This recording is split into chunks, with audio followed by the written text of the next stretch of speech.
The shovel blade hit metal 3 feet down, and my marriage died right there in the September dirt. I stood in our suburban Portland backyard, sweat cooling on my neck, staring at the edge of something that shouldn't have existed.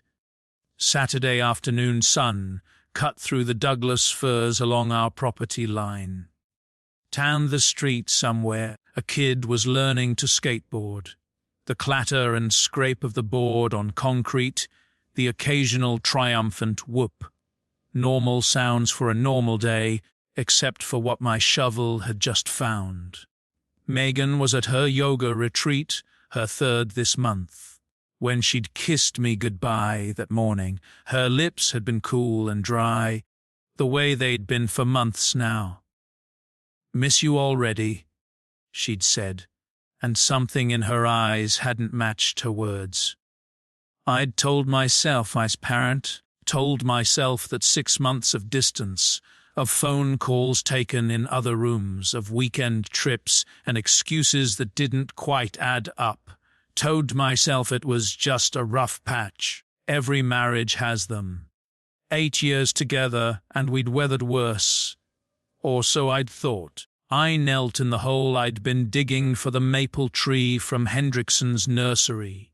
The metal was dull grey, a weatherproof lock box, achy tent 14 inches, buried deliberately. This wasn't something that had just ended up here. Someone had put it in the ground and covered it up. My hands didn't shake as I brushed dirt from the edges. 8 years in the army, 2 tours in Afghanistan.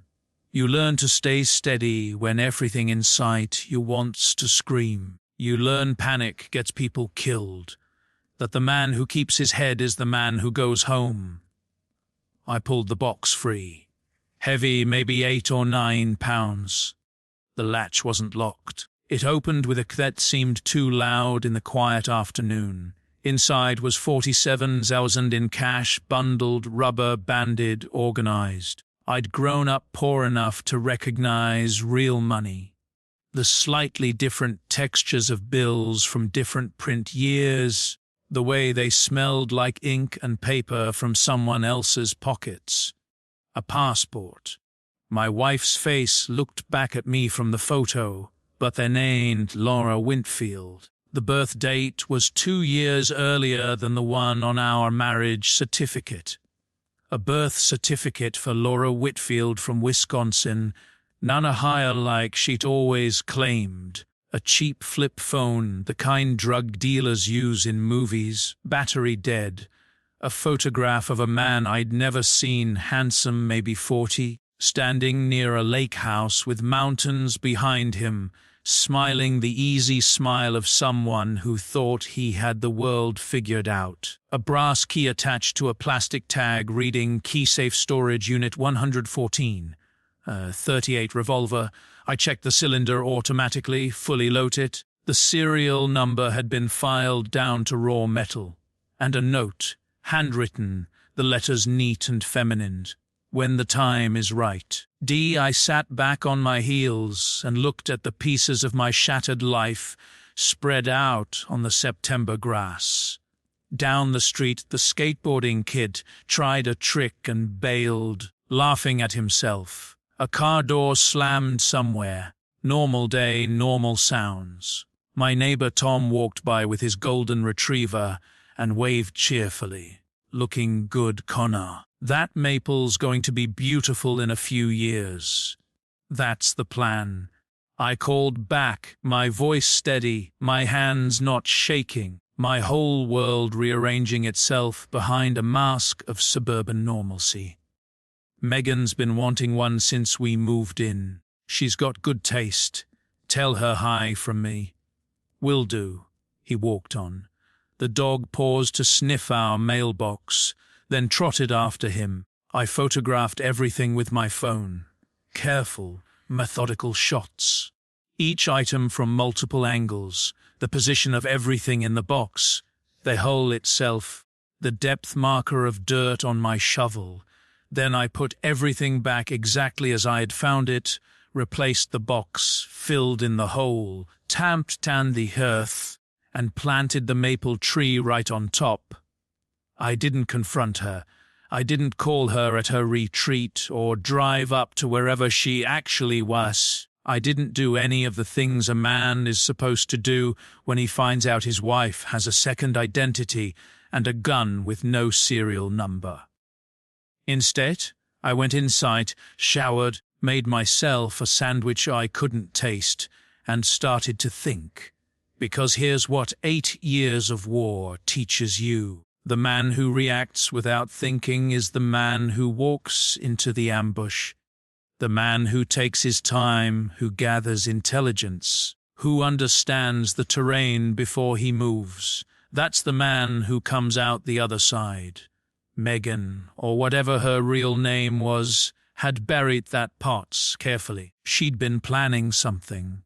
And that note, that casual, when the time is right from someone named D, told me she wasn't working alone. I wasn't going to confront her. I was going to hunt. The burner phone charged for 2 hours before it had enough juice to power on. I sat at our kitchen table with the blinds drawn, watching the little screen flicker to life. 3 contacts, D, insurance, backup.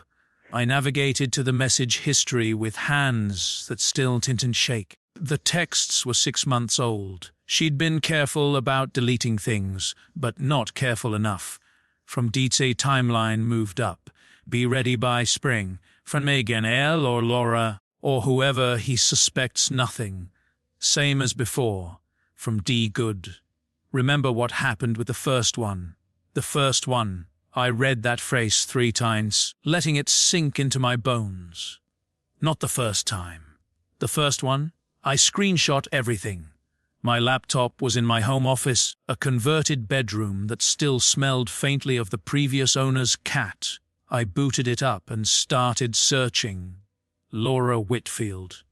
The name felt strange, even typed into the Google search bar. My wife's face wearing another woman's name. I scrolled past the usual noise until I found an article from the Spokane Spokesman. Review, dated March 2019. Tragic accident claims life of local businessman. Tyler Whitfield, 42, died in a boating accident on Lake Coeur d'Alene. He was survived by his wife, Laura Whitfield, and his brother, Nathan Whitfield. The article mentioned a life insurance payout, $1.2 million. Case closed as accidental drowning.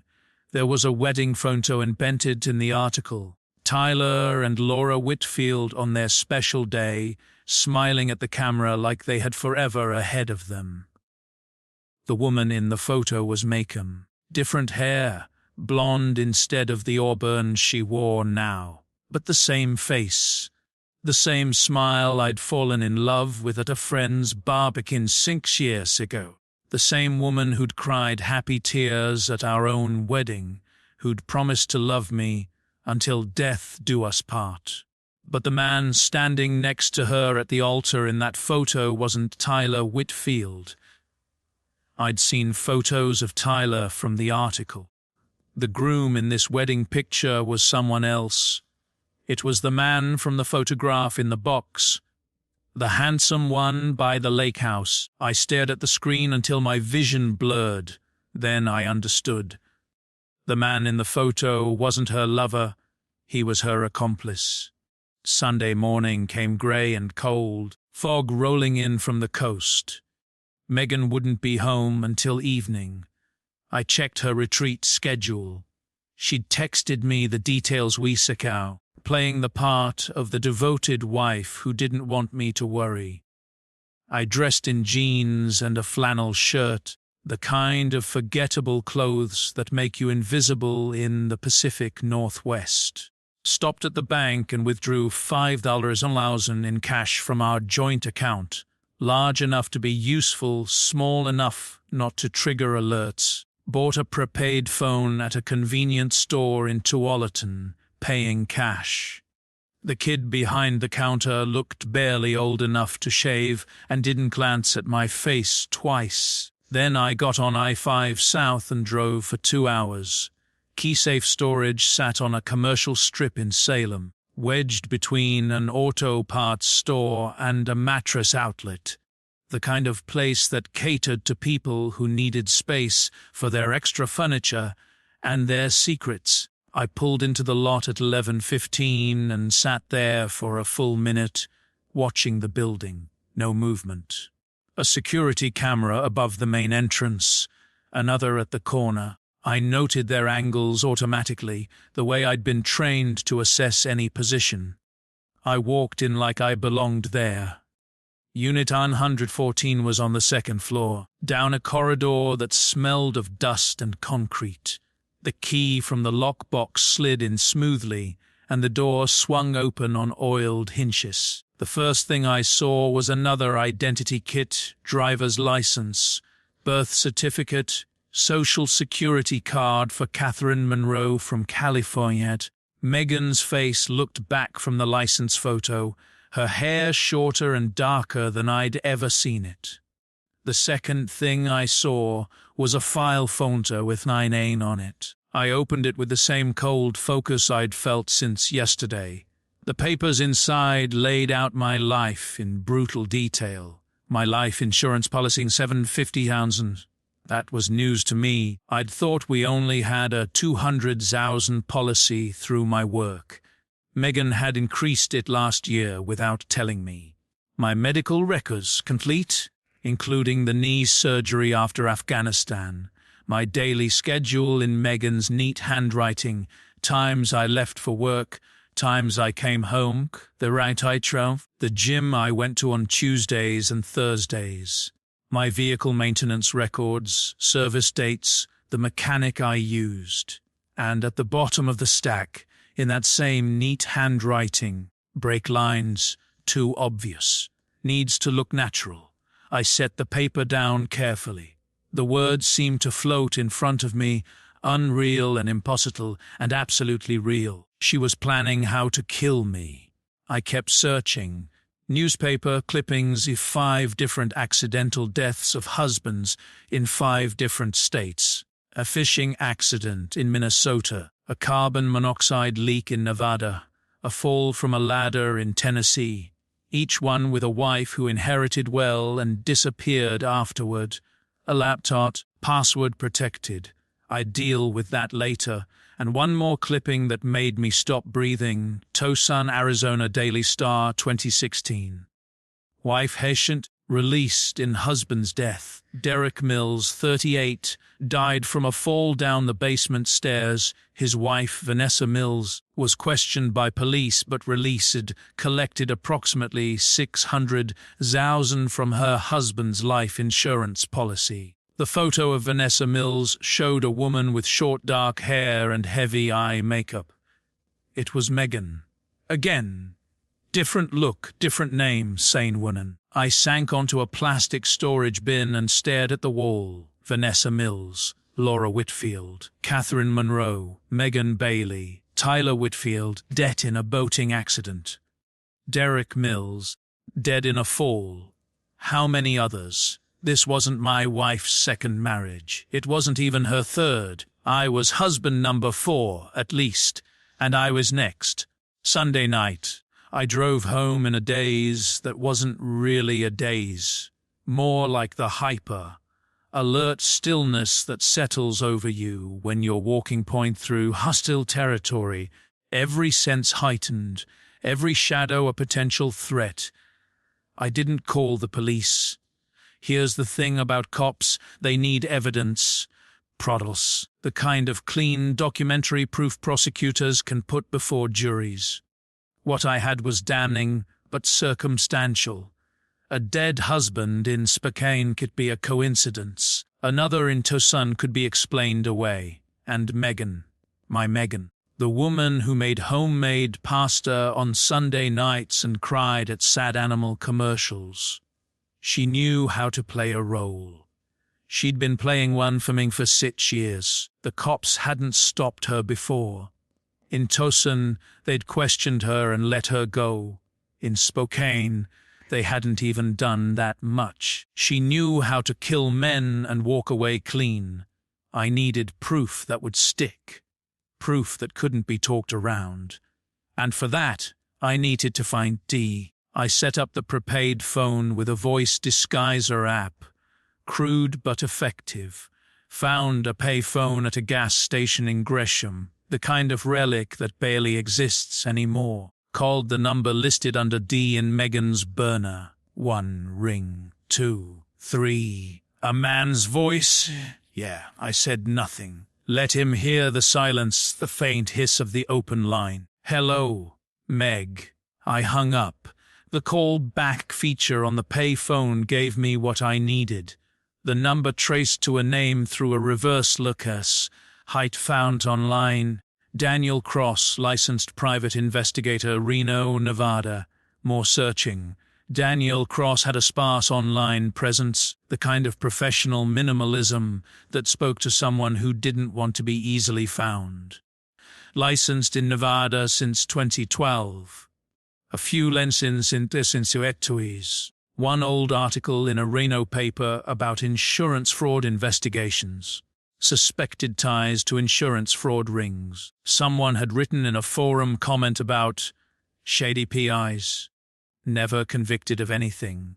I sat back and let the picture form. Daniel Cross wasn't just an accomplice. He was the architect. He found the victims. Lonely men with money, men who were trusting, men who wanted love. Megan did the rest. Marriage, patience, a tragic accident that always looked just plausible enough.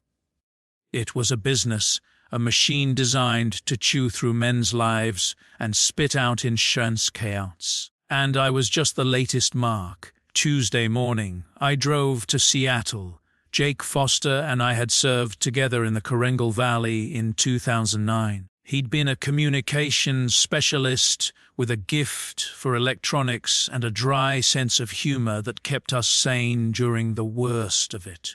After his discharge, he'd parlayed that into a cybersecurity career that paid better than anything either of us had imagined back when we were sharing MREs and watching the mountains for movement. "You look like hell," he said when he opened the door of his Capitol Hill apartment. The smell of strong coffee and solder drifted out. "Feel worse." I handed him the laptop from the storage unit. "I need you to crack this." Jake's eyebrows went up. He was a big man, former Leinenpilt, now softened slightly by civilian life, with a beard he hadn't had in the army, and the same sharp eyes that had saved my life twice in Afghanistan. He stepped back to let me in. "This have something to do with Megan?" "Sit down. You're going to need a drink for this. It's 11 a.m. "Sit down anyway?" I told him all of it. The lockbox under the maple tree, the identities, the dead husbands, the life insurance policy I hadn't known about, the notes about making things look natural. Jake listened without interrupting. His coffee went cold on the table. When I finished, he was quiet for a long moment. Then he got up, went to his liquor cabinet, and poured 2 whiskeys despite the early hour. "Sweet Mother of God," he finally said, handing me a glass. "And I thought my divorce was bad. Can you do it?" The laptop. He turned it over in his hands. Standard encryption, probably. Off the books completely. Completely. No trails, no records. "Give me until tomorrow morning." He set the laptop on his workbench, which bristled with equipment I couldn't identify. Oscilloscopes, signal analyzers, things with more blinking lights than seemed necessary. "You got somewhere to stay?" "I'll get a motel." "Like hell you will." "Guest rooms down the hall. There's beer in the fridge and I think some leftover Thai." He was already powering up the laptop, his focus shifting the way it used to when we got intelligence about enemy positions. "This woman married you, Connor. Moved into your house, slept in your bed, all while planning to." "I know. 6 years. 6 years, and she was just waiting, playing house until the money was right. That's what it looks like. And you're not calling the cops because they haven't stopped her yet. Because she'll smile at them and cry and play the confused wife, and they'll let her go, and then she'll disappear, just like before. I leaned against his doorframe. I need evidence that can't be talked away. I need her nailed down so tight she can't wiggle out. And I need to get her accomplice, too. The brethren, Daniel. Jake nodded slowly, running a hand over his beard. Then let's get to work. The laptop gave up its secrets at 3:47 a.m. Wednesday morning. Jake called me into his office, blurry-eyed and triumphant. You're going to want to see this. Financial records first. Bank accounts in the Cayman Islands, routing numbers and passwords neatly recorded. Total balance across all accounts, 3.4 million. 12 years of dead husbands, Jake said quietly. That's what that number represents. A shared calendar between Megan and Daniel. The entries were coded, but obvious once you knew what to look for. October 15th CB final. October 22nd flight to Baez. I did the math. CB Ancona Bailey. October 15th was 3 weeks away. Carbon monoxide poisoning, Jake said. That's what the communications logs say. They've been planning it for 8 months. Something about a faulty generator during a camping trip. He pulled up a message thread. She's been laying groundwork. The yoga retreats. She shuns up, lets people see her, then slips away, establishing she's somewhere else when things happen. I read the messages with something cold and sharp crystallizing in my chest. Method needs to look natural, Megan had written. Can't be another accident that gets questioned. Generator story is solid. Daniel had replied, just make sure the cabin is sealed. You'll have at least 6 hours before anyone thinks to check on you. That's plenty of time. He trusts Lee, can't Lee? Megan had written back. That's the beautiful part. There's more, Jake said. He pulled up another file. Birth certificates, old ones, scanned from physical documents. Daniel Cross is really Daniel Porter, and Megan, let me guess, Megan Porter. Brother and sister. Jake's face was grim. Their father was a con man named Edward Porter. Did 15 years for fraud. Died in prison in 2010. These two have been running this scheme since they were in their 20s. 12 years, 7 known victims, maybe more. A family business of death and insurance money.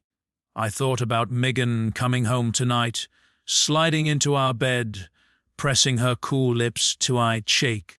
I thought about the generator she'd probably already purchased, the camping trip she'd been dropping hints about for weeks. I thought about dying in my sleep while she waited for the carbon monoxide to do its work. What are you going to do?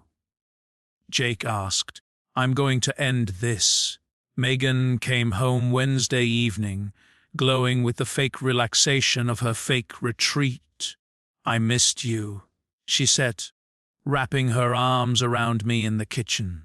She smelled like expensive shampoo, an airplane, and the particular nothing scent of someone who'd been careful to wash away any traces of where she'd really been. Missed you too. I kissed her forehead the way I always did. How was it? Did you do the hot yoga thing you were talking about?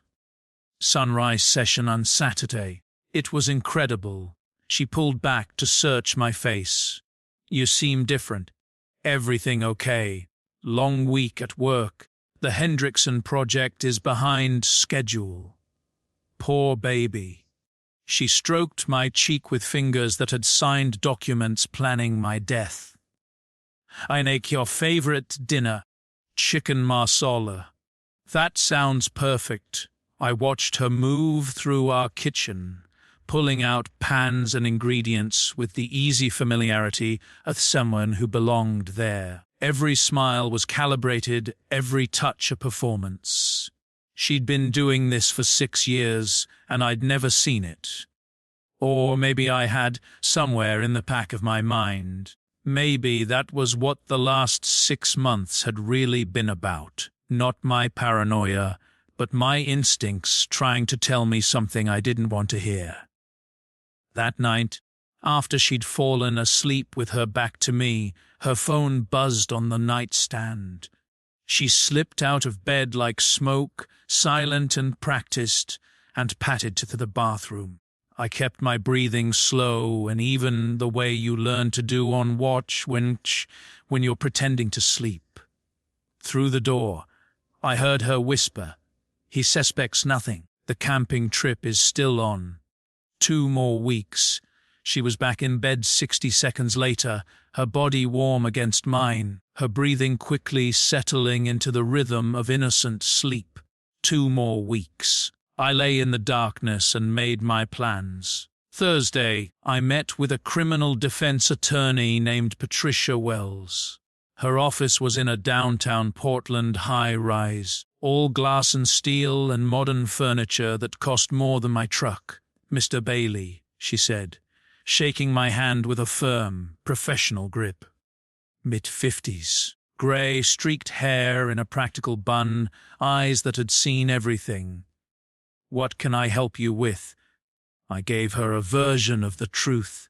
Enough to get useful answers, not enough to put her in an awkward position. "I've discovered evidence that someone close to me may be involved in insurance fraud, possibly worse. I want to understand what kind of evidence would be needed for prosecution and how to document it properly." She studied me. "Have you considered going to the police? The person in question has avoided prosecution before. I want to make sure that doesn't happen again."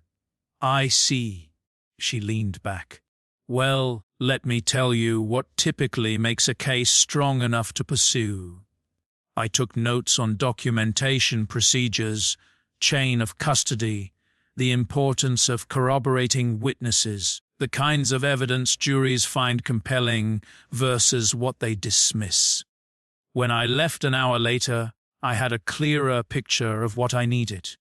The storage unit contents, the laptop records, the burner phone, all good but circumstantial. I needed corroboration from the previous victims' families. I needed witnesses who could place Megan and Daniel together before the deaths. And ideally, I needed them to incriminate themselves on record. Friday afternoon, I drove to Spokane. Nathan Whitfield lived in a modest ranch house on the north side of town, the kind of place that spoke to a lifetime of steady work and simple expectations. He answered the door with the suspicious eyes of a man who'd been disappointed by the world. Maybe 60, heavy-set, with the calloused hands of someone who'd worked manual labor most of his life. "Mr. Whitfield, my name is Connor Bailey. I was hoping to talk to you about your brother." His face closed off like a door slamming. "I've got nothing to say about Tyler. That's old business. I married the woman who killed him." The door had been closing. Now it stopped. His hand, still on the frame, went white at the knuckles. "What did you say?" "Her name was Laura when she married your brother. It's Megan now. Megan Bailey." I pulled out my phone, showed him our wedding photo. "She's been planning to kill me too." Nathan Whitfield stared at the photo for a long moment. Something shifted behind his eyes. Pain and hope and a terrible vindication, all tangled together. "You'd better come in." His living room was cluttered with the accumulated possessions of a man who'd never quite learned to let go. Stacks of newspapers, books on every surface, framed photos of Tyler Whitfield at various ages, smiling at the camera. "That's him at our sister's wedding," Nathan said, noticing where my eyes had gone. "Happiest I ever saw him, and that one's his 40th birthday. Laura, your wife, she threw him this big surprise panty.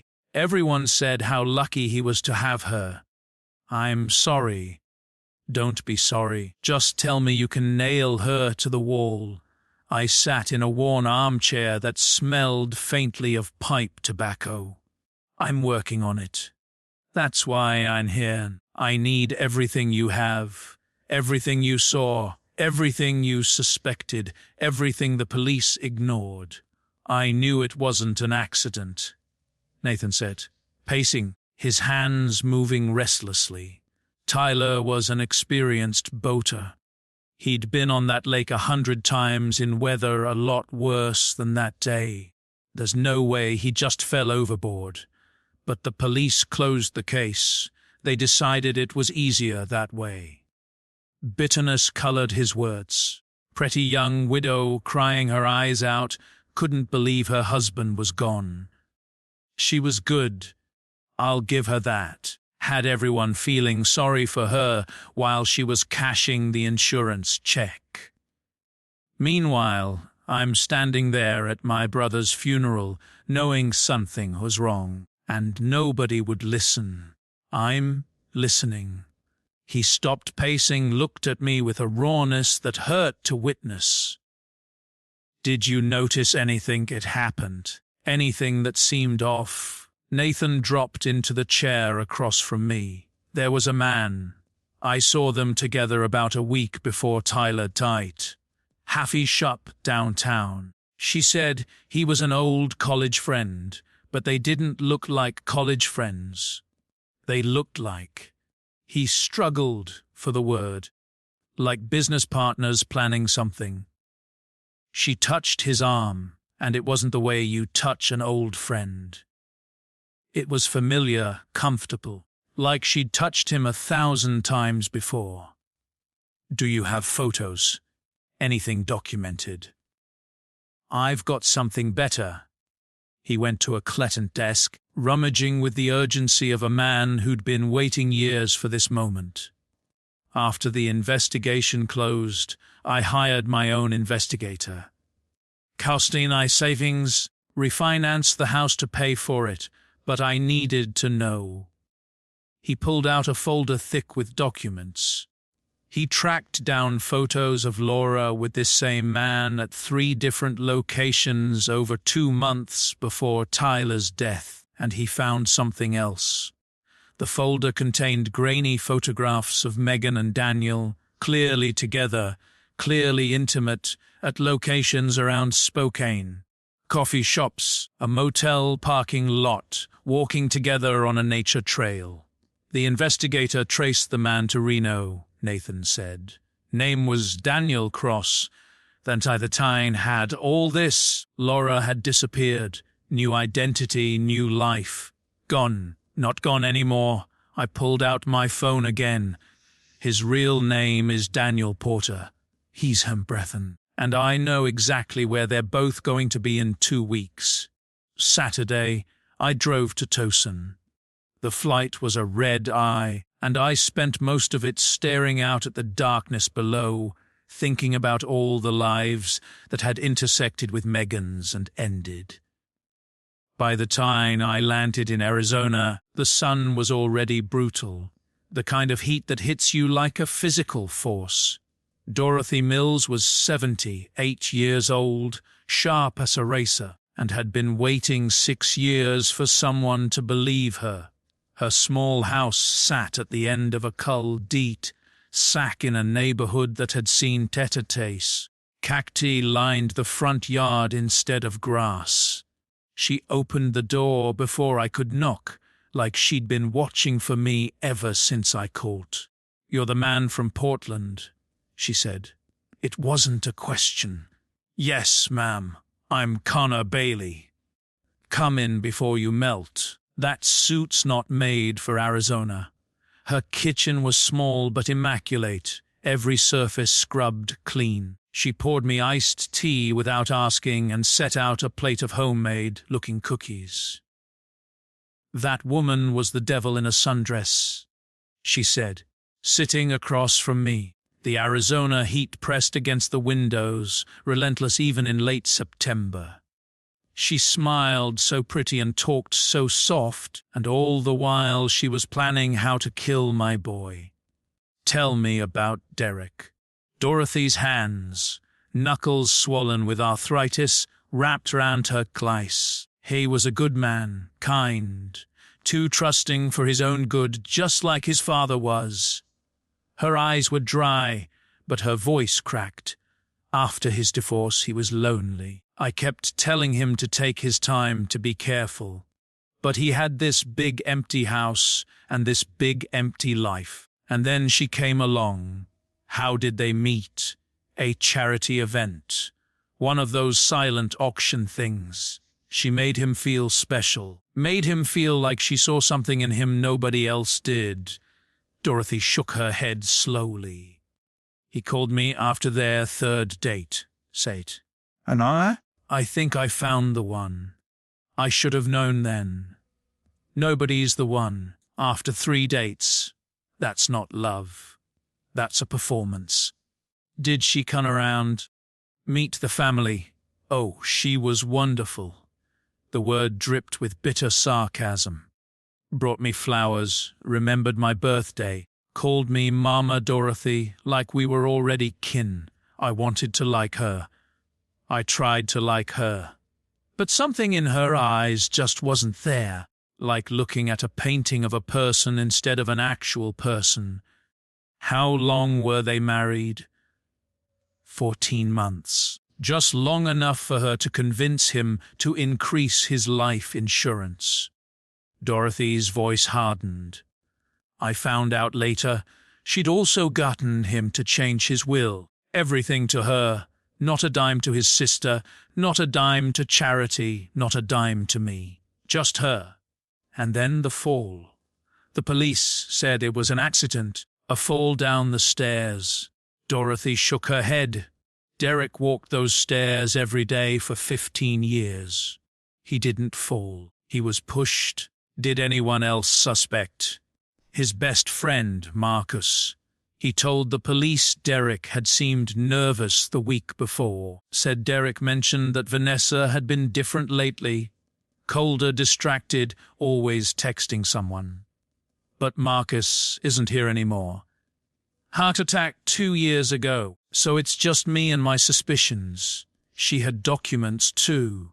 Insurance paperwork, photos from Derek's funeral showing a composed Vanessa accepting condolences with the perfect amount of grief. Enough to seem heartbroken, not enough to seem unstable. And one more thing.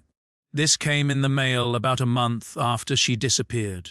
Dorothy handed me a postcard. No return address, postmarked for Nevada.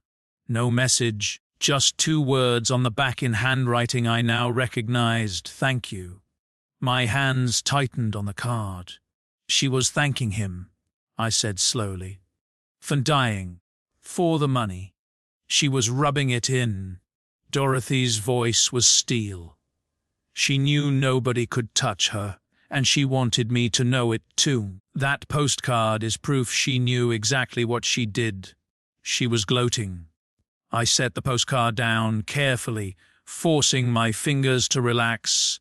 Ensis else, I'm going to stop her. I'm going to stop her and her brother, and they're both going to spend the rest of their lives in prison. Dorothy studied me for a moment. Then she reached across the table and took my hand.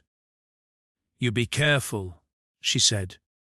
That woman is a rattlesnake in a pretty dress. Don't let her bite you before you can get her in a cage. I left Dorothy Mills with a promise I intended to keep.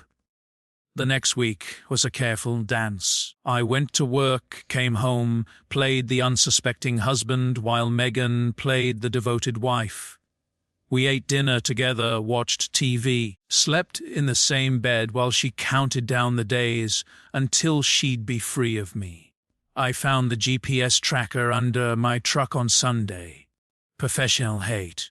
The kind Daniel Cross would have access to. I left it in place. Let them think they knew where I was. Let them feel secure. Meanwhile, I was printing the case. Jake had copied everything from the laptop before I returned it to the storage unit. I met with Nathan Whitfield again, collecting his private investigator's files. I documented every piece of evidence, created multiple backups, established a chain of custody that would hold up in court. And I made contact with Northern Summit Insurance. They'd paid out on Tyler Whitfield's policy, $1.2 million to the grieving widow. But their special investigations unit had always had questions. When I called their fraud hotline and explained what I had, the response was immediate and intense. A woman named Barbara Webster, senior investigator with 20 years at the company, drove down from their Seattle office to meet me. "We've been looking for this woman for 4 years," she said, reviewing the documents I'd spread across Jake's dining table. "After the Whitfield payout, we flagged the case. Too many coincidences, but she disappeared before we could build anything solid. She's been right here in Portland," I said. "Married to me for 6 years. Barbara shook her head slowly. The patience, the planning. Do you understand what kind of person does this? She lived with you, built a life with you, knowing the whole time. I understand exactly what kind of person she is." I pulled out the calendar printout from the laptop. "And in 10 days, she's planning to kill me and collect on a policy worth $750,000. We need the FBI involved." Barbara was orating for her fun. "Interstate fraud, multiple deaths. This is federal jurisdiction. I have a contact in the Portland field office." "Good. But I want to control the timing." She looked at me. "What do you mean?" "She's planning to kill me on a camping trip. Remote location, faulty generator. Carbon monoxide poisoning." I smiled, and it wasn't a pleasant expression. "I want to be there when she tries it. I want to catch her in the act, and I want her brother there too, so we can take them both at once." Barbara was quiet for a moment. "That's dangerous. I've done dangerous before. And this time, I'll be the one controlling the variables." The FBI agent's name was Rachel Bennett. Early 40s, no nonsense, with a kind of focused intensity that told me she'd seen the worst of humanity and hadn't let it break her. She wore her authority like comfortable clothes. Nothing to prove, just competence wrapped in a grey blazer. We met at a secure location, Jakey's apartment, which was starting to feel like a war room. Nathan Whitfield had flown in from Spokane, looking like a man who'd just been told his prayers were about to be answered. Barbara Webster was there with 2 other insurance investigators, their briefcases full of documents and their eyes full of professional outrage. And Agent Bennett had brought a tech specialist named Kowalski, who didn't talk much but took a lot of notes. "Let me be clear," Bennett said, standing at the head of Jake's dining table like she was briefing a military operation. "What you're proposing is an operation to catch 2 suspects in the act of attempted murder. It's risky, unconventional, and requires significant coordination between federal agencies, insurance investigators, and civilian witnesses. Yes, you'd be putting yourself in a position where a lot could go wrong. These two have killed at least 7 people that we know of. They're not amateurs. And the brother, Daniel Porter, has shown willingness to handle the physical aspects personally. I've been in positions like that before, I said. The difference is, this time I know the enemy is coming. This time I pick the terrain. Bennett studied me for a long moment, her eyes measuring something I couldn't see. Then she turned to a map of Oregon pinned to Jake's wall. Walk me through it. I laid out the plan. The camping trip. I would suggesting it myself. Push the timeline up a few days to keep them off balance, make them react instead of control. The location, a remote cabin property owned by a friend in the Cascades. No cell service, isolated. Perfect for what Megan and Daniel had in mind. Also perfect for what I had in mind. My buddy Jake will be positioned here. I pointed to a spot 2 miles north of the cabin, with recording equipment, long-range mics, directional antennas, the works. Agent Bennett's team will be staged here and here. I indicated 2 access roads, ready to move in on my signal. What's the signal? I'll trigger an emergency beacon. Jake has one of those satellite messenger devices. The moment Daniel shows up and incriminates himself, I hit the button. And if something goes wrong before that, if they decide to speed out the time, or if Daniel doesn't show, then I handle it myself until backup arrives. I met her eyes. Agent Bennett, I spent 8 years in the army, 2 tours in Afghanistan. I've been in situations where backup was hours away and the enemy was in my face. This is different, she cut in. This isn't war. These are civilians, American citizens. There are rules. I know the rules. I'll follow them. But I'm not going into that cabin blind, and I'm not going in unarmed. I'm not a long pause. Nathan Whitfield leaned forward. My brother is dead because no one would listen to me, he said quietly. Dorothy Mills lost her son because the police closed the case too fast. How many others are there? How many families who never got answers, never got justice? This is our chance to stop them. To stop them for good. Bennett looked around the table, at Nathan's desperate hope, at Barbara Webster's professional determination, at Jake's quiet competence, at me. All right, she said finally. Let's plan this properly. A Friday, October 11th. I found Megan in the kitchen, scrolling through her phone with the distant look she got when she was pretending to be present, but was really somewhere else entirely. Hey, I said, sliding my arms around her waist. She tensed for a fraction of a second before melting into the embrace. I noticed that now, noticed all the tiny hesitations and calculations I'd been too blind to see before. I've been thinking. She turned in my arms, looked up at me with those eyes I'd once found so warm. About what? Ooze. We've been, I don't know, distant lately. I feel like I've been apt up in work, and you've had your retreats and your projects, and we just... I trailed off, shrugging. I miss you. Something flickered in her expression. Surprise, maybe. Calculation. Definitely. I miss you too, she said, carefully, so let's do something about it. Remember last year when we talked in the mountains? Just the 2 of us. No phones, no distractions. You want to go camping. Now. She couldn't hide the interest in her voice. This was exactly what she'd been waiting for. This weekend. I know a place. A buddy of mine has a cabin up in the Cascades. Off-grid, completely private. We could leave tomorrow, spend a couple nights, really reconnect. I watched her do the mental math, moving up the timeline, adjusting the plan, texting Daniel as soon as I left the room. "That sounds wonderful," she said and kissed me. Her lips were as cool as ever. "I'll pack tonight." Saturday, October 12th. We drove up into the mountains with the sun painting everything gold behind us.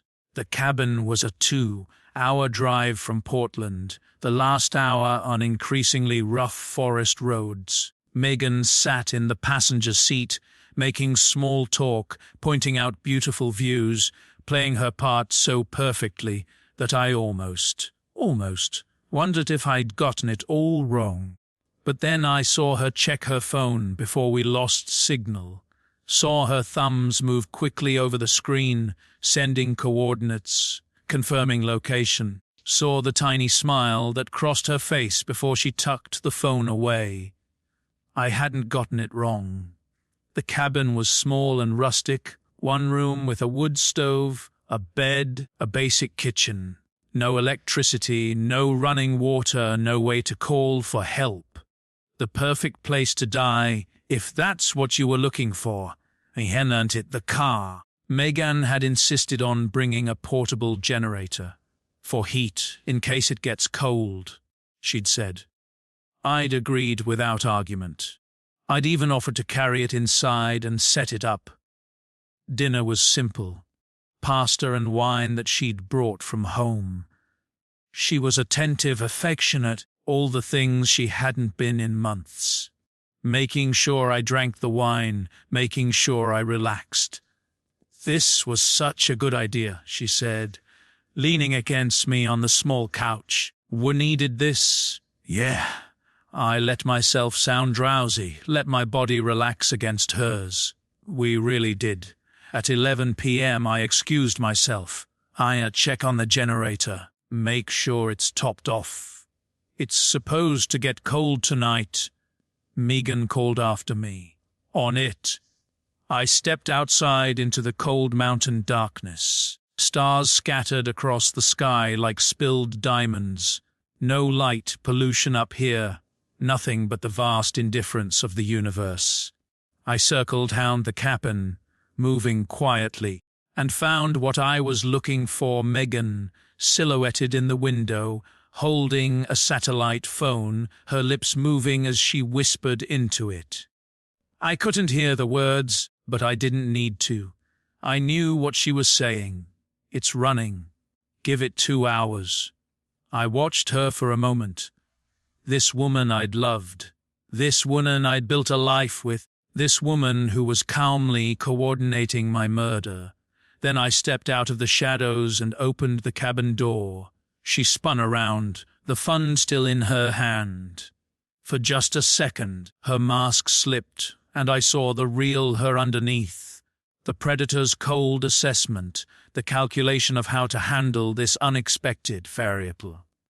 Then the mask came back. "Connor, what are you?" "Looking for this." I held up the generator's fuel line.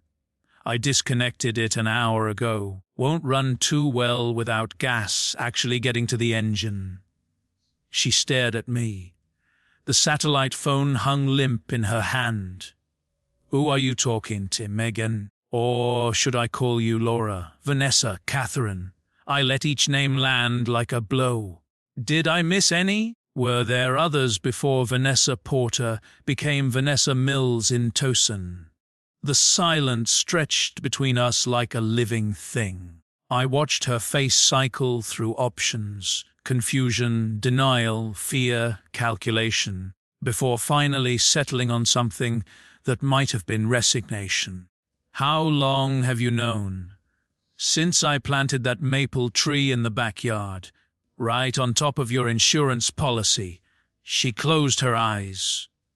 When she opened them again, the loving wife was gone. In her place was someone I'd never seen before, cold, assessing, utterly without remorse. You weren't supposed to dig that deep, and Tyler Whitfield wasn't supposed to drown. Derek Mills wasn't supposed to fall. How many others, Megan? How many men thought they'd found the love of their life right up until you killed them? They were marks. Her voice was flat, stripped of any pretense now. Lonely men with money, and not enough sense to look too closely at a pretty woman who paid attention to them. Just like you. I'm not just like them. You're exactly like them. She tilted her head, studying me like I was an interesting specimen. You know what made you easy, Connor. Your honor. Your loyalty. That soldier's code you carry around like it means something. You wanted someday to believe that I loved you, that our life was real. So you never questioned anything. I'm questioning now. Too late. She took a step closer, and her body language shifted. Softer now. Appealing. The transition was so smooth it was almost seamless. Connor, we can work this out. I have money. More money than you can imagine. 3 million in accounts you'll never find. We could share it. Disappear together. Start over somewhere warm. Somewhere with beaches and no extradition. With your brother. Her jaw tightened. Another shift. Her eyes went hard. Daniel will be here soon. I'm counting on it. Hayes not going to be happy with you. He's very protective. I've dealt with worse than your brother. Have you? She smiled, and it was the most unsettling expression I'd ever seen on her face. Nothing false about it, just genuine amusement at my expense. Daniel's killed 6 men. 8, if you count the ones we didn't collect insurance on. And he's good at it, Connor. Much better than I am. The drownings, the falls, the accidents. That's his specialty, making death look natural. And what's your specialty? The seduction, the lies. I make them love me. She said it simply, like stating the weather.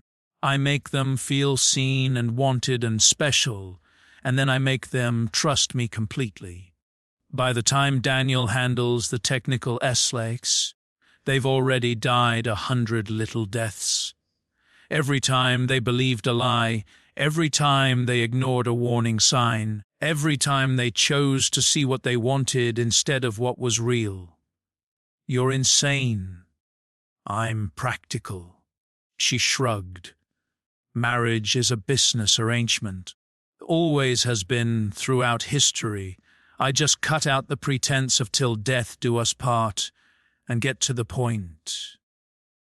The headlights appeared 20 minutes later. I'd spent that time securing Megan to a chair with zip ties, not uncomfortable, but not something she could slip out of either. She'd stopped talking when she realized I wasn't going to be persuaded, bribed, or manipulated. Instead, she just watched me with those cold eyes, calculating, waiting for her brother to arrive and fix everything the way he always did.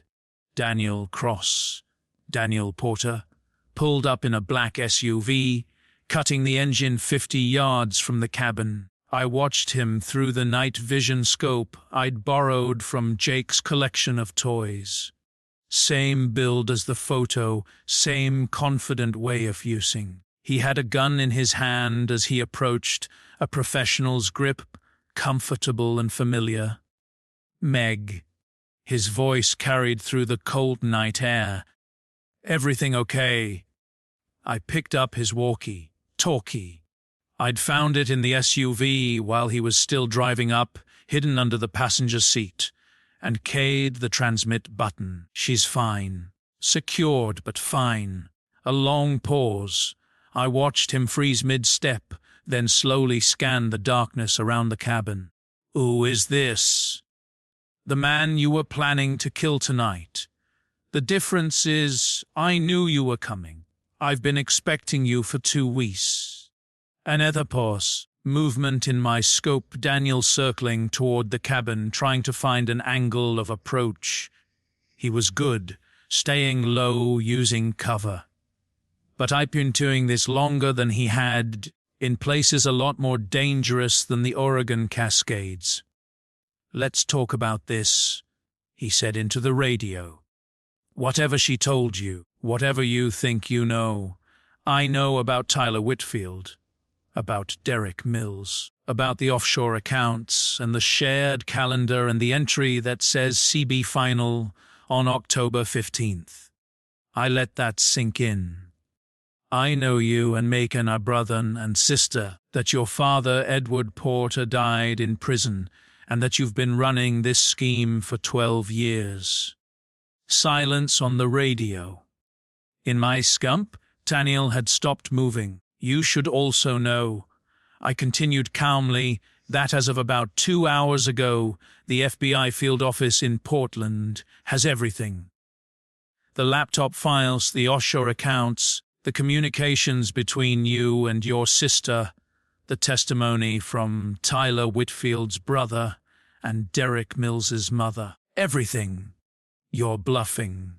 Nathan Whitfield says hello. So does Dorothy Mills. So does Northern Summit Insurance's special investment. They've been waiting a long time to meet you, Daniel. 4 years, actually. Ever since you and Megan collected $1.2 million on Tyler's policy. I watched him processing this through the scope. The confident predator becoming something smaller, more desperate. His gun hand had started shaking. We can make a deal. His voice had lost its steadiness. I have money. Lawyers, contacts, we can work something out. How much do you want? $1 million. 2. I can have it transferred tonight. I don't want your blood money. Then what do you want? I want you in prison. Both of you. For the rest of your lives. The sirens started in the distance. Daniel's head whipped toward the sound. Even through the grainy green of the night vision scope, I could see the moment he understood. This wasn't a negotiation. This was an ambush, and he was the target. He broke for his sex UV. I'd anticipate that. I'd slashed his tires an hour ago.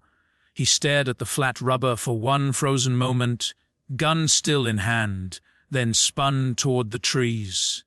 He didn't hint. Agent Bennett's team was good, and they'd been in position for hours. FBI! Drop your weapon! Get on the ground! Flashlights everywhere, shouted commands. Daniel, illuminated in the chaos, raising his hands, letting his gun fall to the forest floor. He looked smaller than I'd expected. Just a man in the end. Just a man who'd killed for money and had finally run out of luck. I stayed in the shadows and watched them bring him down.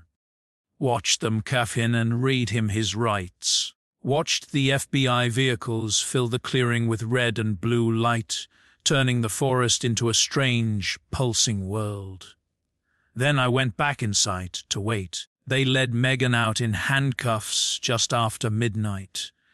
She walked with her head high, not crying, not performing anymore. The woman I'd married had been a character in a play, and the performance was over. But she stopped when she saw me. Turned to look at me with those eyes I'd once loved. You were supposed to be easy, she said. I held her gaze. You married a soldier, not a mark. Something flickered across her face. Not remorse, but maybe something close to respect. Then they put her in the back of a federal vehicle and drove her away. Agent Bennett appeared beside me. You okay? Yeah. I watched the taillights disappear down the mountain road. How many cases are we looking at? As of right now, 7 confirmed deaths across 6 states over 12 years. Total insurance fraud over $8 million. We're still untangling it. There and probably. She handed me a cup of coffee from somewhere. We also found a 3rd sibling. Younger sister Allison Porter. She's been running a parallel operation in Florida. Your evidence is going to lead us right to her. I thought about that. A family business 3 generations deep. An assembly line of dead husbands and grieving widows who weren't grieving at all. Get them all, I said. That's the plan. The trials happened in the spring, federal court due to the interstate nature of the crimes. I spent 2 days on the stand, walking juries through the evidence. The lockbox, the storage unit, the laptop, the texts about making my death look natural. The prosecutor, a sharp woman named Angela Reyes, who'd built her career on taking down organized crime, laid out the case with surgical precision. 7 deaths across 6 states, $3.4 million in stolen life insurance payouts. A family business built on murder. Mr. Bailey, she said during direct examination, can you describe what you found when you opened the lockbox in your backyard? I described it, Al. The cash, the identities, the gun, the note from D. I kept my voice steady, factual, the way I'd been taught to give after-action reports. But when I got to the planning documents, the notes about break lines and making my death look natural, I saw 2 jurors cover their mouths. The defense tried to shake me. Megan's lawyer, a high-priced attorney named Gerald Whitmore, flown in from Los Angeles, spent 3 hours trying to paint me as an unstable veteran with paranoid delusions. Isn't it true, Mr. Bailey, that you suffer from post-traumatic stress disorder? I was diagnosed with PTSD in 2010. Yes, and isn't it common for PTSD sufferers to experience paranoid thoughts? To imagine threats where none exist? I didn't imagine 47,000 in cash. I didn't imagine a gun with the serial number filed off. I didn't imagine text messages planning my murder. The text could be interpreted any ways. The camping trip is still on. 2 more weeks. That's not open to interpretation, counselor. That's my wife coordinating my death with her brother. Whitmore tried a different angle. You waited nearly a month before contacting law enforcement. Why would an innocent man wait so long? Because I needed evidence that would stick. Your client has walked away from 2 investigations before. I wasn't going to give her the chance to do it again. Megan sat at the defense table in a conservative grey suit, looking nothing like the woman who'd planned to kill me with generator fumes. She'd cried during opening statements, dabbed at her eyes during testimony about Tyler Whitfield's death. But when I described finding the lockbox, the evidence of her planning, she stopped crying. Her eyes went cold. The jury noticed.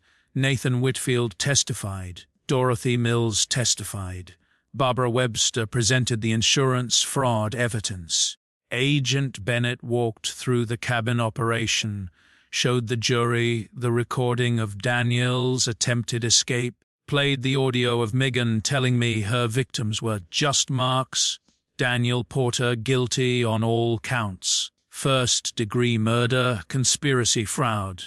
Life without parole. Megan Porter guilty on all counts. First-degree murder, conspiracy, fraud, attempted murder of Connor Bailey. Life without parole. I was in the courtroom when the verdicts came down. I watched Megan's face as the judge pronounced sentence. Watched for any flicker of emotion, any sign that the weight of what she'd done had finally registered. Nothing. Just that cold assessment, calculating angles even now, looking for an edge that didn't exist anymore. Even in defeat, even facing the rest of her life in a federal prison, she was still playing the cane. Some people, I realized, are just born without whatever it is that makes us human. Empathy, conscience, the ability to see other people as something more than opportunities to exploit. Megan had learned to fake those things well enough to fool everyone she met. But underneath the performance, there was nothing but hunger and calculation. Alison Porter went down 2 months later. Similar charges, similar outcome. The family business was finally permanently finished. I sold the house that summer. Couldn't stay there. Couldn't look at the backyard without seeing the hole I'd dug, the box I'd found. The maple tree was thriving. I could see it through the kitchen window every morning, leaves bright green against the Oregon grey. I bought a place outside Bend.